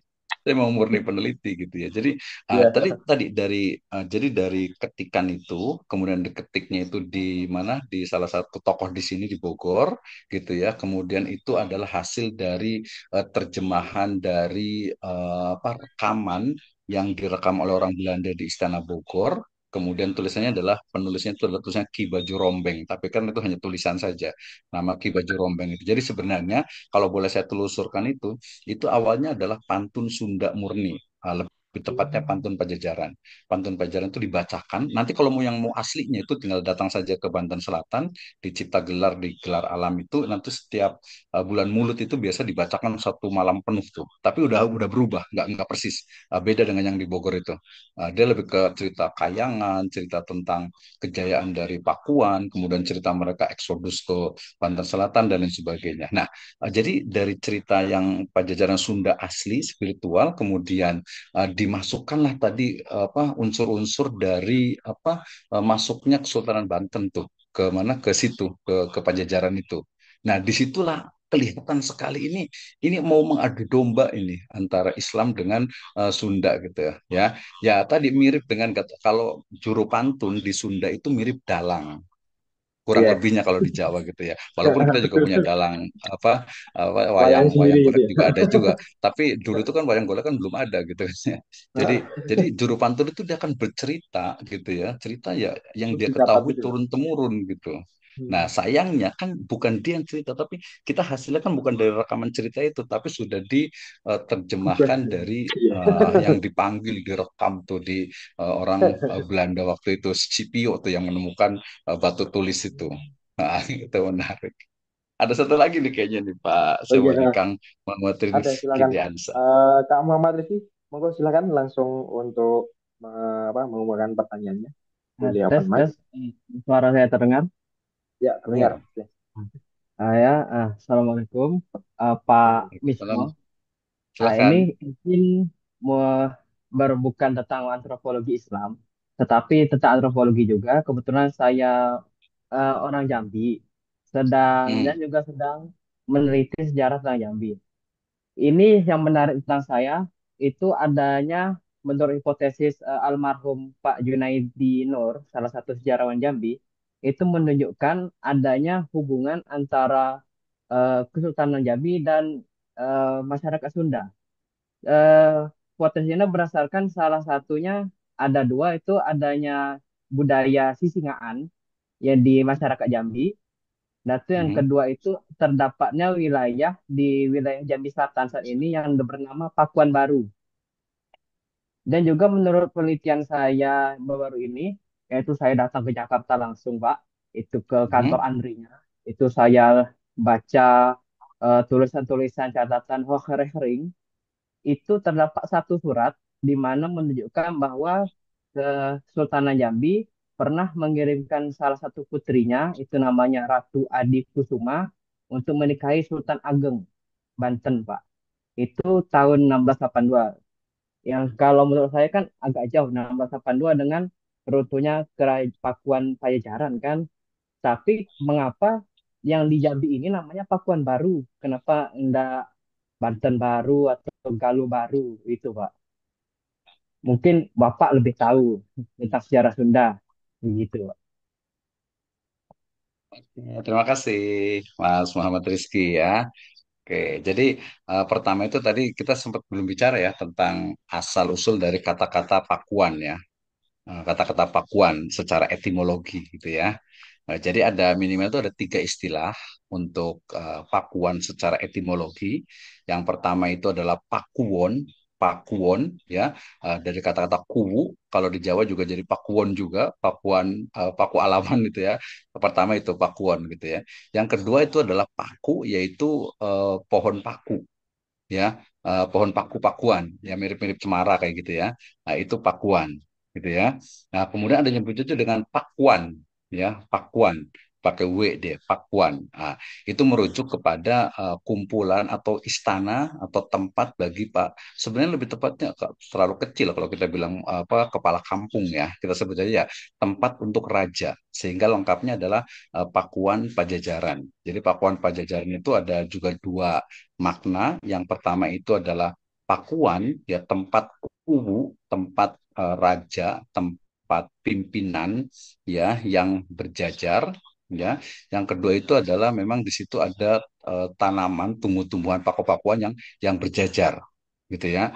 Nah, termasuk juga tadi ada istilahnya adalah pakuan yang merujuk kepada memang khusus tempat untuk kepala kampung atau raja. Kalau di Baduy itu namanya Fuun. Kalau di desa itu namanya Jaro. Kalau di wilayah Sukapura, Tasik itu namanya disebutnya itu dengan Kuwu. Kuwu itu Pakuwon, Pakuan. Oke. Nah, dari situ kemudian kita bisa menyimpulkan bahwa istilah Pakuan lebih tepatnya itu adalah memang tempat untuk pemimpin dari kelompok komunitas masyarakat. Itu adalah Pakuan ya. Dan itu juga di Jawa dipakai juga Pakuwon ya, di Sunda juga Pakuan, Pakuan Pajajaran. Itu yang pertama. Yang kedua, bahwa tadi sebenarnya kalau saya di Banten karena agak jauh dari Banten, tapi saya juga mengumpulkan buku-buku tentang Banten ya, menarik gitu ya. Jadi sangat, kalau hipotesis itu sangat mungkin sekali, bukan hanya Pakuan, kita bukan hanya Banten ya, kita berangkat dari Pakuan. Bahwa Pakuan itu, Pakuan Pajajaran itu wilayahnya itu sampai ke Lampung. Bahkan sebelumnya kita tahu kan Tarumanegara dengan Bangka Belitung, dengan Palembang, Sumatera Selatan itu erat sekali hubungannya. Baik itu hubungan yang positif ataupun negatif, saling saling serang menyerang gitu ya. Buktinya adalah tadi di Candi, tadi kalau ke Jakarta harusnya ke Karawang ya, ke Batu Jaya. Candi di Batu Jaya itu ada dua lapis. Lapis pertama adalah buatan dari Tarumanegara. Kemudian lapis yang putihnya itu adalah buatan dari Palembang, lebih tepatnya Sriwijaya. Kalau kita bicara tentang Sriwijaya, itu bukan hanya Sumatera Selatan, tapi termasuk juga Jambi. Saya juga sempat ke Jambi juga, ke Unja dengan ke ini juga sempat ke apa yang Muaro Muaro Jambi itu. Saya juga foto-foto juga, wih ini luar biasa sekali gitu, keren banget lah Jambi pokoknya gitu ya. Ke Muaro Jambi itu. Nah, artinya sangat mungkin itu tadi yang mulai dari Tarumanegara, hubungannya jelas sekali dengan Sumatera Selatan, dengan Sriwijaya. Kalau kita bicara Sriwijaya itu bukan hanya Palembang, tapi juga termasuk Jambi, jelas sekali, clear itu. Yang kedua adalah masaknya Pakuan Pajajaran itu juga wilayah itu sampai ke Lampung, ya. Nah, di sana saya yakin sekali komunitas-komunitas komunikasi antara Sunda dengan Lampung itu berjalan tuh. Termasuk juga pemberian upeti dari wilayah Lampung. Nah, Lampung sendiri kan tidak terbatas juga sekarang ini dengan Provinsi Lampung. Nah, itu yang kedua. Yang ketiga Banten. Banten lebih lagi. Ya, Banten lebih lagi bahwa hubungan komunikasi antara Banten dengan Lampung, bahkan sampai ke Jambi itu kelihatan sekali dari beberapa surat-surat ya, terutama Husain Jayadiningrat kan ya, tulisan-tulisannya tentang sejarah Banten, saya ada bukunya juga itu bisa dilihat tuh, bisa dilacak gitu. Ya, termasuk juga tadi bagaimana bantuan-bantuan Banten yang memang pengaruhnya itu menyebar ke Lampung. Jadi, nah itu kedua yaitu dari sisi hubungannya erat jelas di situ tuh. Kemudian yang ketiga, kalau istilah Pakuan kemudian di sana, nah itu permasalahannya. Jadi kita perlu menggali pertama itu dari sisi bahasanya. Apakah juga di Melayu sana itu ada istilah Pakuwon atau Kuwu atau tempat untuk para raja gitu ya, untuk tempat untuk para pemimpin komunitas. Nah, itu ya. Kemudian tapi kalau hipotesis saya sih bisa jadi itu memang dua hipotesis saya. Yang pertama adalah memang hanya kesamaan bahasa untuk menggunakan kata Pakuan. Selama tadi ya istilah Pakuannya itu memang sudah lama gitu ya. Sudah lama tuh, bukan sesuatu yang baru. Misalnya saya ke Palembang itu ke yang di ujung itu apa namanya itu yang bukit apa gitu di Palembang itu bukit apa tuh ya. Itu ada teman itu yang tempat eh, siapa tuh yang Makasih. uh, ada kuburan itu. Saya sampai ke sana juga itu lupa dulu tuh. 2009 itu ke sana itu. Itu yang ingetnya yang di sungai itu doang, Sungai Musi doang di tengahnya itu ke apa namanya ke kelenteng di situ tuh dulu. Oke, itu yang pertama. Analisis pertama hipotesisnya itu adalah hanya penggunaan bahasa yang sama. Dan penggunaan yang kedua itu adalah dari sisi bahwa bisa jadi ya bahwa memang ada komunitas keturunan Sunda yang memang di sana sehingga menggunakan kata istilah Pakuan gitu. Tapi kalau saya sih cenderung lebih ke yang pertama bahasa. Karena memang bahasa Melayu itu mestinya Melayu lama gitu ya, itu dekat tadi dengan catatan istilah itu memang sudah lama gitu ya. Berarti 1579 gitu kan ya. Nah, itu jadi abad 16-17 kalau adanya abad 19 gitu ya. Jangan-jangan itu transmigrasi lagi gitu. Itu udah lama tuh belum istilah Pakuan itu? Kalau untuk Pakuan sendiri di masyarakat Jambi kurang, Pak. Kalau untuk tempat raja-raja atau tempat berkumpul itu yang banyak dicatat sejarah itu banyak istilah-istilah dari Jawa macam Paseban. Hmm. Ini istilah Pakuannya itu apakah dia sudah lama atau belum? Di wilayah itu yang namanya Pakuan. Untuk istilahnya itu saya dari peta-peta Jambi dari zaman Denan itu memang sudah ada Pakuan itu, Pak. Tapi untuk Hmm. pada zaman kesultanannya lebih lanjut kurang ada bukti fisik. Itu yang Hmm. agak menghambat. Oke, menarik, menarik. Saya kebetulan ada teman, ada saudara juga di Unja juga, di Universitas Jambi juga. Ada dosen juga, teman di situ juga. Nanti bisa komunikasi lah kayak. Nanti kita cari, bikin penasaran ini. Oke, terima kasih, Mas Rizky. Iya, makasih, Pak. Mm-mm. Menarik ya. Jadi mungkin ada hubungannya sama toponimi gitu juga mungkin Pak, kayak seperti itu ya. Meskipun apa namanya, kadang beberapa tempat namanya hampir sama-sama, tapi juga ada kisah-kisah peninggalan gitu. Oke, untuk teman-teman lain mungkin ada yang mau ditanyakan lagi karena waktu kita masih sekitar 15 menit ya, Iya, masih iya, istilah lumayan nama panjang. menarik tuh. Ya, saya dengan teman dengan Pak itu bikin buku toponimi Bogor, itu cuma Bogor saja. Hmm. Harusnya toponimi Indonesia mestinya itu, ya. Hmm. Kalau di itu Hmm. betul, kalau di Jawa Barat itu banyak sekali nama yang sama, sampai ke wilayah Jawa Tengah juga. Bahkan kita Hmm. tahu bahwa kemarin itu ada penemuan prasasti di Purbalingga, itu Hmm. adalah wilayah kekuasaannya Pakuan, Pajajaran. Makanya kalau saya Oh, ditanya, walaupun saya orang Purbalingga. Cilacap, tapi saya nyebutnya dengan Pajajaran Wetan gitu, karena memang itu Pajajaran Wetan itu sampai ke Banyumas. Bahkan kemarin saya baca satu artikel itu Gunung Selamet itu sebenarnya adalah Galuh Purba. Jadi Galuh Purba itu bukan di Ciamis tapi di Gunung Malah di Selamet Selamat. justru. Hal Mm-mm. baru ini. Hal baru. Iya, bahkan yang penemuan terbaru yang ini ya, yang apa namanya itu Semedo atau apa tuh yang di Tegal itu Hmm, kan, manusia ya, purba itu kan pabrik itu menarik juga tuh.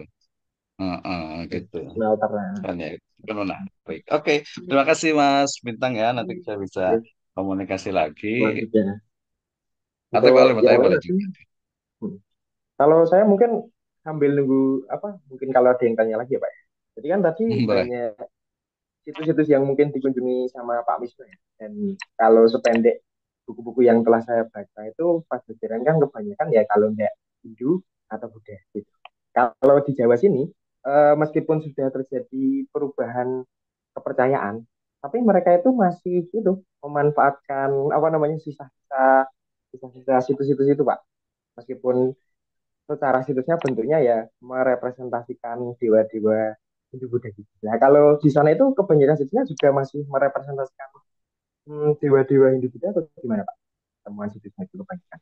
Iya, kalau di kajian saya hampir semuanya, makanya tadi reception, through selection, Hmm, modification. Jadi gitu. penerimaan dengan seleksi dan modifikasi.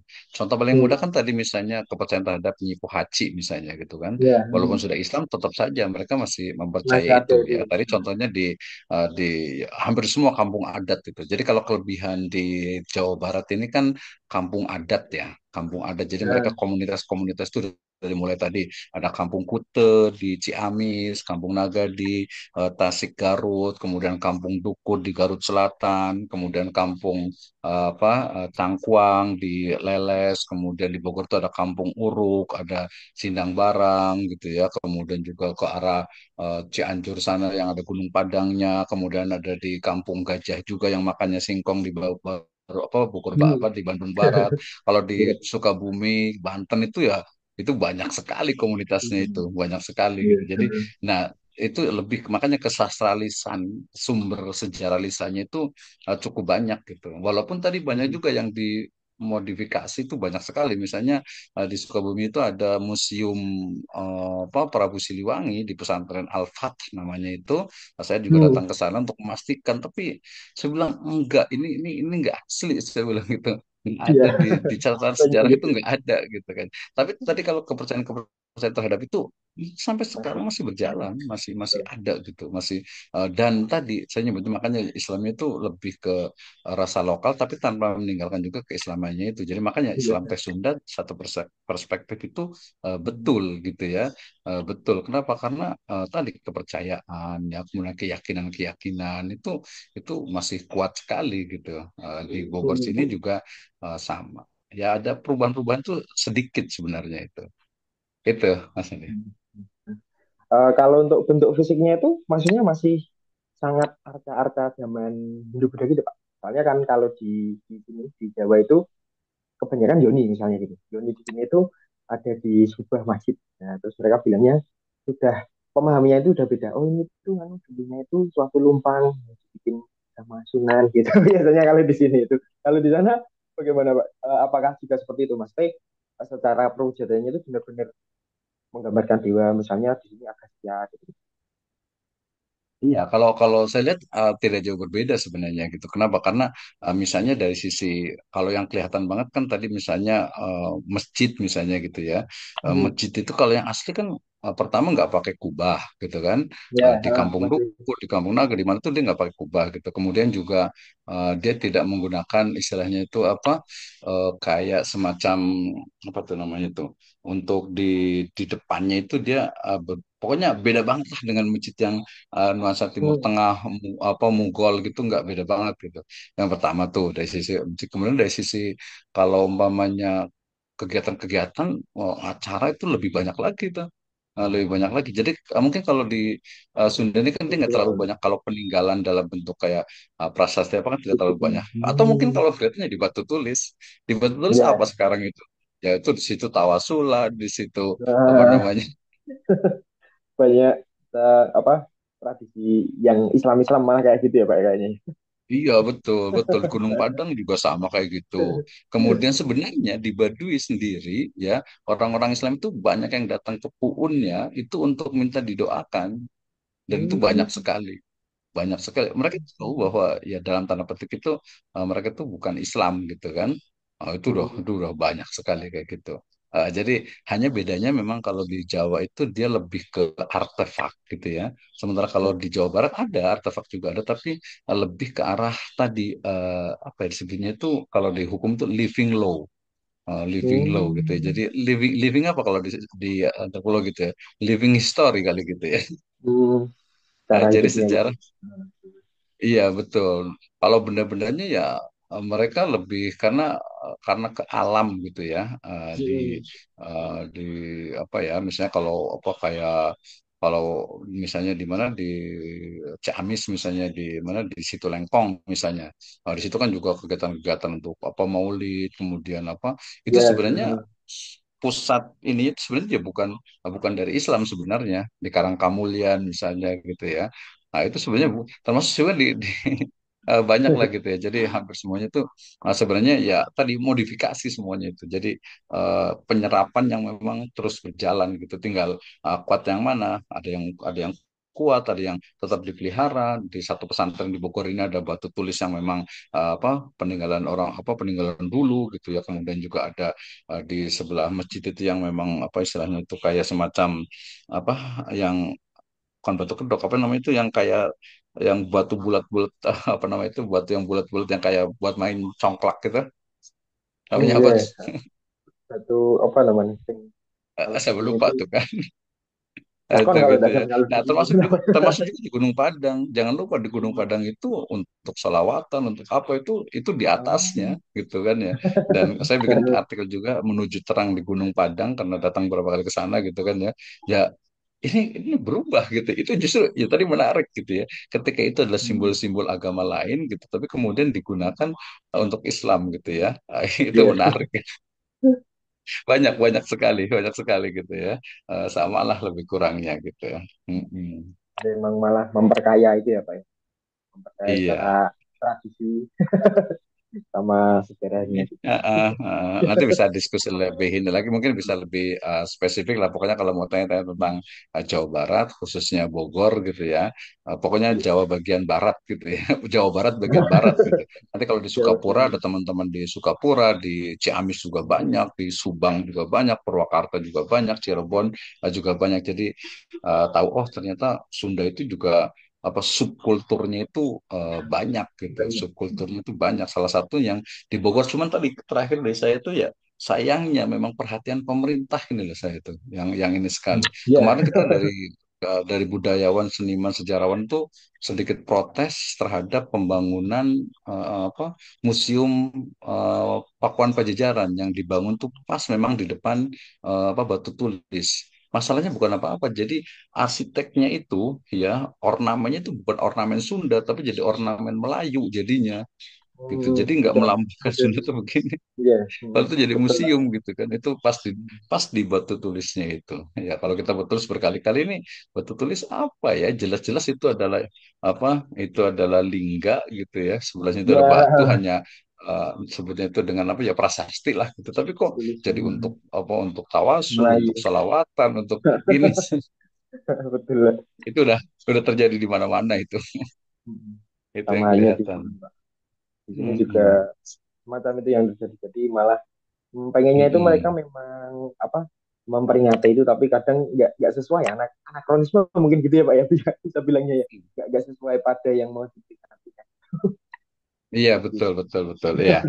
Tapi yang paling penting ya kita apa namanya mestinya memang tadi ke pemerintah ada kepeduliannya kemudian Mm-mm. juga yang ada satu di Bogor ini kemarin itu saya datang juga ke salah satu ini apa tempat itu ya aduh, nggak Monggo, pokoknya cerita. nggak terlalu sekali lah sayang gitu sayang sayang banget gitu ini jadi pemerintah sekarang kita ya mungkin yang peduli sejarah inilah harus diinikan lagi gitu. Harus Hmm. digiatkan Eh, kembali gitu. ya. Ada yang mau Pak nanya ini nih ya kayaknya silahkan satu ya lagi. masih ada Kak Akbar monggo silakan Pak Kak Akbar. Untuk open mic boleh atau mau dicatat nanti saya baca. Tapi kayaknya enaknya open mic aja sih biar bisa langsung bertanya pada Iya, biar langsung aja silakan Akbar. Kang Akbar. Dan karena waktunya juga mepet, mau Mm-mm. biar efektif. Monggo, silakan Kak Akbar.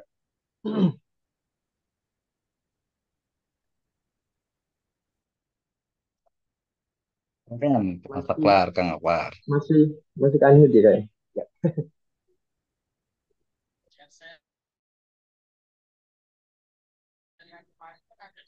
Masih di Masih mute di, itu kayaknya. Atau pakai nah, tulisan aja boleh. Hmm. Apakah antropologi hukum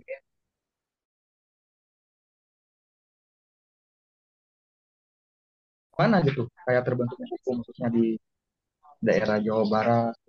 Pak, udah pasti gitu. Terima Oh. kasih. Iya, iya, iya, iya, paham, paham lah.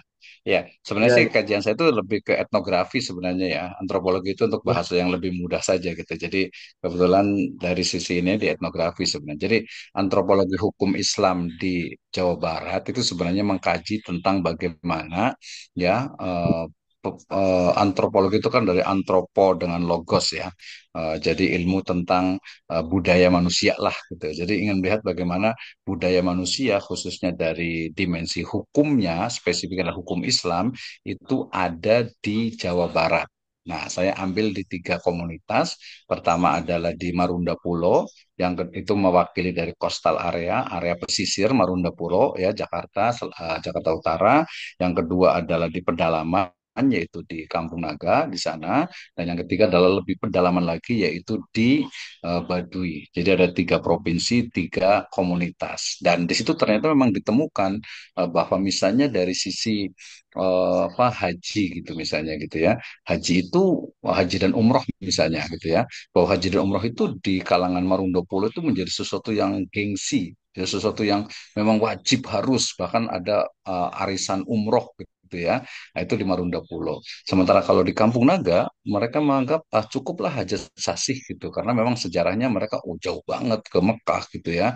Nggak mungkin lah, udahlah kita cukup ziarah ke Eyang Singaparna gitu ya, itu udah cukup. Nah, sementara di Baduy ya dengan konsep apa apa ya sebutnya itu ya dengan konsep itu saya lupa namanya itu ya konsepnya pokoknya itu ziarah ke Arca Domas itu juga mirip ritualnya itu dengan haji.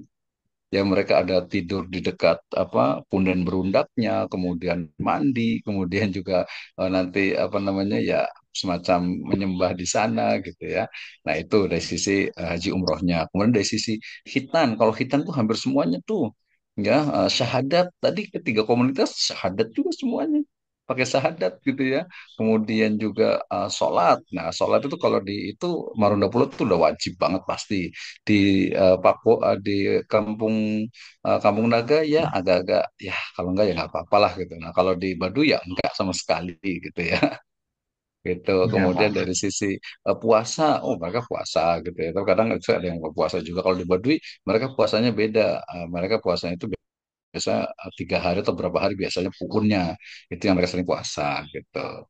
Ya banyak terus kalau saya dari karena ada ekonominya juga riba misalnya oh riba semuanya nggak boleh nih di Baduy walaupun mereka bukan Islam mereka juga riba nggak boleh minjemin duit pakai tambahan di Kampung Naga ya kalau buat koperasi buat sendiri sih ya bolehlah gitu ya.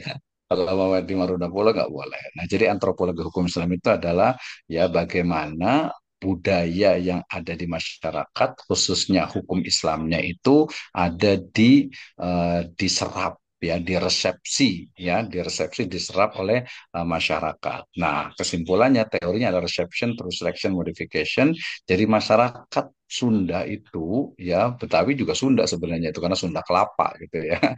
Jadi mereka menyerap hukum Islam yang mereka anggap itu apa sama selesai gitu ya sama selesai apa ya eh, apa disebutnya itu dengan seleksi mereka oh ini kayaknya bagus nih ini kayaknya cocok nih kita pakai tapi ada juga yang kemudian dimodifikasi oh hajinya nggak begini pakai bajunya ikramnya tuh begini begini gitu ya masing-masing itu punya ciri khas itu the living law namanya itu jadi hukum yang hidup di masyarakat dan bisa jadi akan terus berubah gitu ya akan terus berubah. Budaya, oh lebih banyak lagi budayanya, ya budaya nyangku, budaya hajat sasi, budaya seba, budaya macam-macam lah, banyak sekali itu ditemukan. Jadi menarik lah kalau kajian antropologi, tapi spesifiknya karena tren etnografi, kajiannya datanya agar lebih mendalam, saya menggunakan etnografi.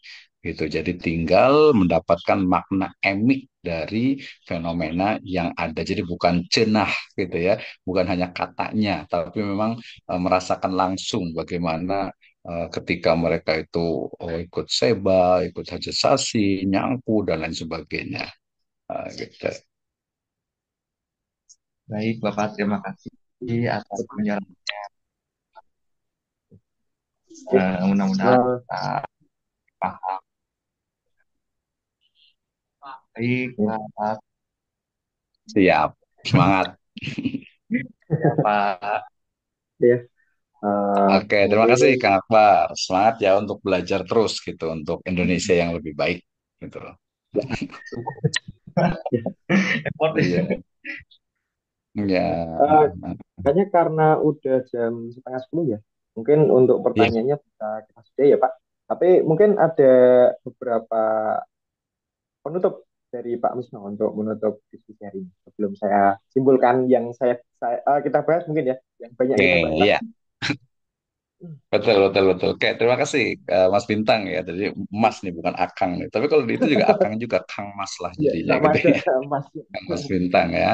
Oke, jadi kesimpulan kalau berangkat pertama dari buku saya gitu ya. Buku saya ini adalah Reception through Selection Modification. Jadi penyerapan hukum Islam melalui seleksi dan modifikasi, di mana hukum Islam ya yang berasal dari Middle East, Timur Tengah, kemudian diserap, diterima ya oleh masyarakat di Jawa Barat, terutama suku Sunda, melalui seleksi dan juga modifikasi. Seleksi dilakukan ya yang tadi istilahnya itu disesuaikan dengan kepercayaan, keyakinan juga tradisi yang ada di masyarakat tersebut. Kemudian modifikasi, mereka mencoba untuk memodifikasi agar tidak Arab sentris, agar tidak istilahnya Hmm, itu kesannya itu bukan budaya dari tempatan atau bukan dari iya, budaya lokal. Ya sebenarnya bukan hanya dari sisi hukum ya, tapi dari sisi misalnya norma, etika, sosial, budaya, ekonomi itu sebenarnya juga bisa dikaji gitu ya. Dan dari sini iya, juga saya disertai saya ini di buku ini saya juga menunjukkan bahwasannya ya memang Islam itu sangat dinamis, sangat fleksibel hmm, ya, yang kalau dalam kaidah itu namanya al-ada muhakkamah, adat itu bisa dijadikan sumber hukum menjadi sebagai dasar dalam pelaksanaan yang ada di masyarakat. Kemudian yang terakhir bahwa baik itu karena kajian ini adalah antropologi ya, etnografi yang merupakan anak kandung dari antropologi, dan antropologi juga tidak bisa lepas dari ilmu sejarah, dan karena saya suka sejarah kemudian kita hmm, juga banyak kajian tentang sejarah ya. Ada sekitar 5 buku sebenarnya yang saya tulis tadi, di antaranya yang Islam Teh Sunda, kemudian juga yang dalam proses Senja Kala Pajajaran, kemudian juga ada tentang batu tulis juga ada. Mungkin nanti kalau yang perlu bolehlah, saya ada punya apa PDF-nya banyak sekali, termasuk juga apa dari masterpiece di Tatar Sunda itu ada sekitar tadi 7 naskah itu. Kemudian juga yang belum digali banyak itu tadi pantun Pajajaran atau Nonton pantun pelajaran. Bogor, yang itu Nah, sebenarnya kalau kita ambil yang positifnya saja itu menjadi harta karun kali ya, menjadi betul-betul kekayaan. Itu kenapa di situ ada fabel, ada cerita, ada yang mestinya itu nggak salah, nggak kalah dengan Disney dengan imajinasinya gitu ya. Dengan imajinasi itu tidak kalah itu mestinya, cuman memang ya tadi terakhir dari saya mungkin ya, jadi perhatian dari masyarakat terhadap sejarah, sejarah itu kan dianggap membosankan apalah gitu ya. Kemudian yang paling penting juga adalah dukungan dari pemerintah, baik itu pemerintah daerah ataupun pemerintah pusat, di mana sering sekali ya yang ya ada istilah ya udahlah yang dikembangkan yang udah terkenal aja, Borobudur aja, Prambanan aja, Bromo ya, aja gitu ya. yang udah kan, yang Sementara besar gitu ya Pak. apalagi, nah belum lagi mungkin agak sedikit politis nih. Belum lagi mungkin tekanan dari dunia luar gitu ya. Misalnya saya kasih contoh karena di Pasundan ini Gunung Padang misalnya ya. Gunung Hmm, Padang yang sangat luar biasa sekali. Mungkin teman-teman yang pernah datang ke sana itu mestinya apa namanya betul-betul diperhatikan.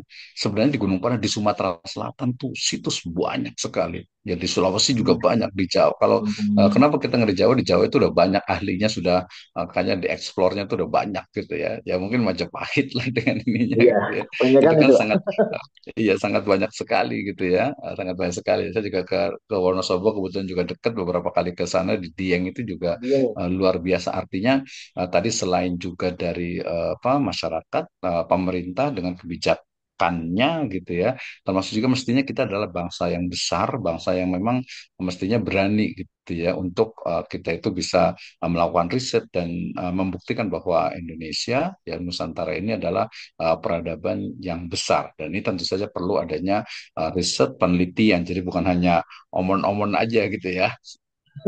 Iya, Nah, betul. tadi makanya nanti nah atau mungkin juga dari saya karena saya juga suka nulis gitu ya saya buka ada sekitar seratusan buku gitu jadi teman-teman yang di komunitas sejarah ini nanti kalau keluar gitu ya kalau apa, ya mestinya memang ada menghasilkan lah menghasilkan tulisan minimal gitu ya, tulisan buku gitu ya.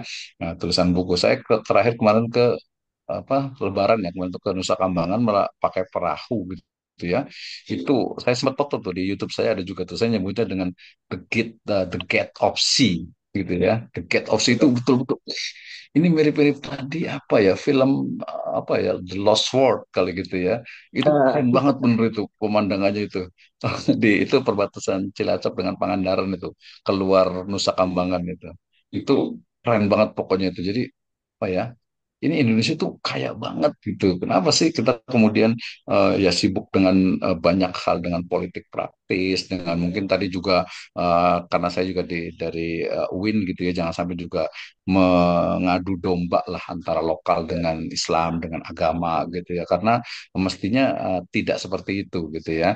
Jangan sampai kemudian sifat-sifat kolonialisme termasuk ini kan berarti Sunda dengan Jawa itu dengan bubatnya itu masih di apa iya, dikorek-korek lagi gitu ya. sentimen gitu ya, Pak ya, betul sekali.